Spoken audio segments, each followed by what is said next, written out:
I am a genius. But that's not really true. But that's how I feel right now because I finally have been able to get the Mimic's Jaw to do this. So we all know, that boring meow meow meow bottom jaw action, but check this out.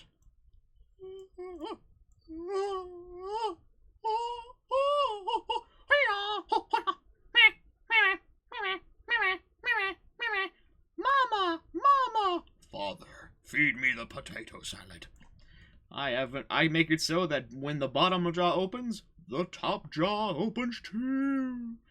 Spaghetti and meatballs. So, how I did it is without compromising this whole back piece, without having to drill new holes and coming up with a whole new system, I was able to pretty much have two independent pivot points for the top and the bottom parts. You probably noticed that this is a little empty right here. That's because on this side you will see that this is part of the top jaw. I used an offset face like this to pull it back to where I wanted it, and then I cut the body there, and then I put it a little forward more, and then cut that piece there, so I have a gap. That was pretty much just a, eyeballed it, and not really, not really. It wasn't really planned out, not at all. Hi! So,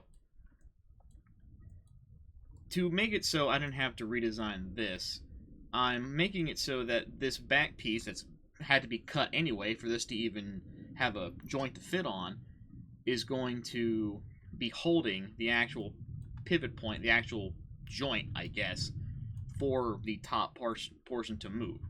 So it's, two birds, one stone. I don't have to worry about reprinting and redesigning this, and I hit the movement that I want. Now, when it comes to actually how the movement works, it's a little different. So if I go to sketches over here, and I pull up these sketches, and I go to the right side, when I move them, you will see how certain things work. So, you notice how this is the center pivot, or I guess the center of the top and bottom joints. Now, the distance between each of the pivot points to where the connector is, down here, this is what the servo horn will connect to, is exactly the same. However, if you look at where the lines are on the circles, they have a point where they will intersect, but not intersect. So when the mouth is open, like that, and not exactly, Fusion 360 isn't perfect, but you notice how the holes pretty much line up. But if I go back to the original point, and I get rid of the sketches, you can see how they don't line up. Actually, if you look at it at an angle, you'll notice how this has a hole in it. So, since these are two circles, they intersect. Let's say I drag this down so they perfectly overlap, then that means these two circles would be overlapping. When I open this up, they wouldn't be straight like this, they would be deformed. Or not deformed, but they wouldn't be able to line up like that. It'd be different if it was just a straight line. But since this is the circular path that the joint will cause the part to go, it will never line up again. So, to make it so that the top part will still be able to move, and whatever screw I have in here will not just, get stuck and clunked. Pretty much, I took the normal hole that I have, had already for its resting position, or I guess its extended position, and then I went back to its resting position and just cut another hole.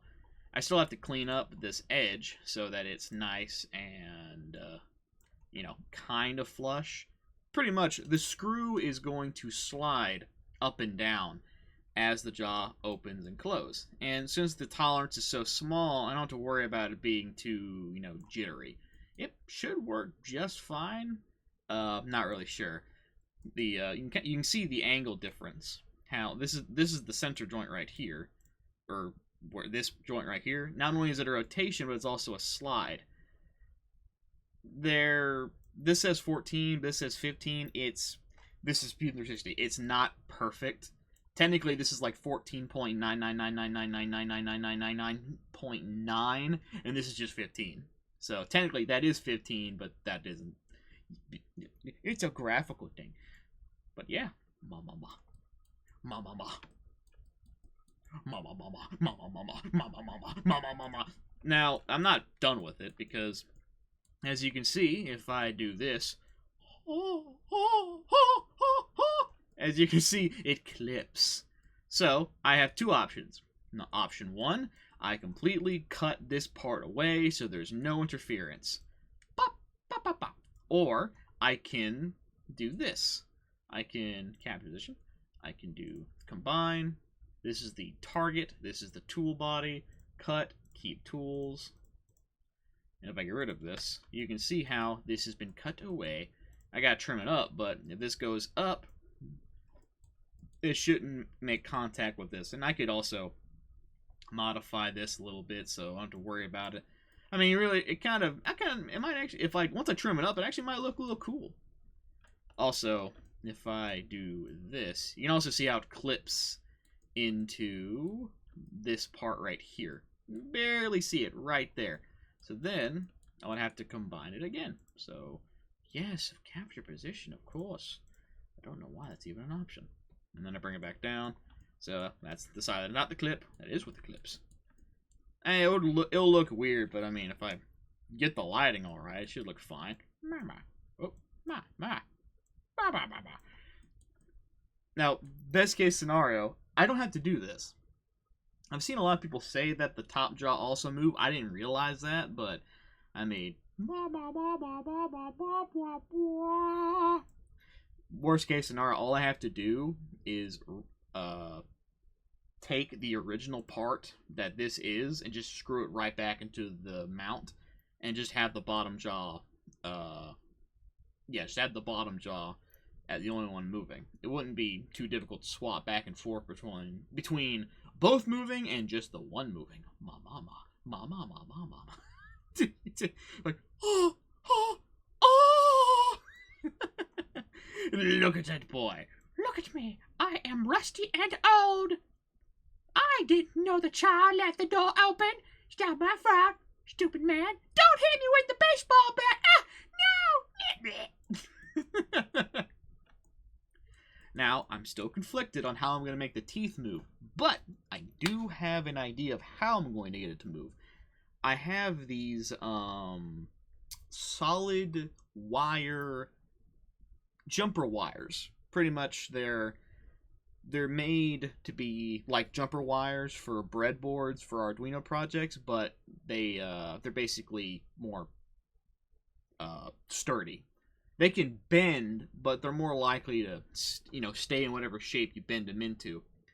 If I can make the pivot points for the teeth stable enough to where I don't have to worry about the tooth rocking left or right. I don't know how that happened. Like, rocking left and right because there's a gap. Like, see how there's a gap here? Technically, if I don't get the angle right where it's getting pushed, it'll tilt. And if that happens, it'll just probably cause the wire to be pushed against an unmovable object and bend. So, if I can get it to where all of the teeth, so every single one of these tooths, had a nice, stable pivot point where it's not too tight but not too loose, I could, in theory, connect all of them up to to those wires and just kind of funnel them through either these side portions here. I could probably cut away parts of this hole in the back here of the part I already printed and just, I don't know, since this is right here and there's plenty of free space for it, I could probably have a part that will come across the back here that will be on top of this when I screw it in place to hold little MG90S servos. Actually, I don't even think I have those in this project, but the servos that fit in this slot right here. And I can just probably have it hang on probably this side and it'll just push and pull and maybe get the teeth working. It would eliminate the need for complicated springs and all the other stuff, and I mean, I think I could do it. I think I could do it. Or I could go completely bonkers and have it so there is a very thin piece of fishing line that goes up the top here, comes over the pivot point, and then hooks directly into this, and then as it's pulled, it'll make the teeth flex outward. At the same time, there's another fishing line pulling that will be down here going through this hole here, right back to the same servo horn, so no matter what, the fishing line would always be taut. It wouldn't be loose, so I can keep everything in order. Actually, that's actually not a bad idea. I might need to try that first. I think I might go with the fishing line idea. I'm not sure. My name is the Mimic. I used to have a teddy bear. His name was David. I am a man. I am not Gregory. I am the Mimic. Me. It's the Mimic!